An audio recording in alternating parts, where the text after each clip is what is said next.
નમસ્કાર મિત્રો, જય શ્રી કૃષ્ણ, જય ગૌ માતા, જય આયુર્વેદ। તો આજેથી આપણે હરડેનું કામ શરૂ કર્યું છે। આ હરડેને આપણે જે ગાય માતાને દોવા જઈએ છીએ ત્યારે આપણે વાસણમાં હરડે લઈને આના પર દૂધ બધું જે ગાયો છે એની બધી ગાયોનું દોવાનું હોય છે અને 7 દિવસ આવી પ્રક્રિયા હાલતી હોય છે અને 45 થી 50 દિવસે હરડે તૈયાર થતી હોય છે। અને ઘણા લોકોનો ફોન આવતો, ગીલાભાઈ અમારે હરડે બનાવી છે, પરંતુ હરડે આપણે છે ને બેસ્ટમાં બેસ્ટ હરડે હિમાલયની હોય છે। એ હરડે બનાવવામાં ટૂંકમાં એની સારી એવી ઔષધિ બનતી હોય છે અને હરડેનું મિનિમમ વજન 20 ગ્રામ હોવું જોઈએ।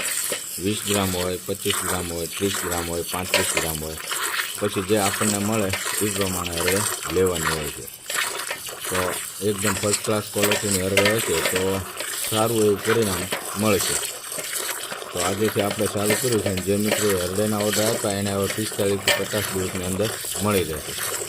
જય શ્રી કૃષ્ણ, જય ગૌ માતા, જય આયુર્વેદ।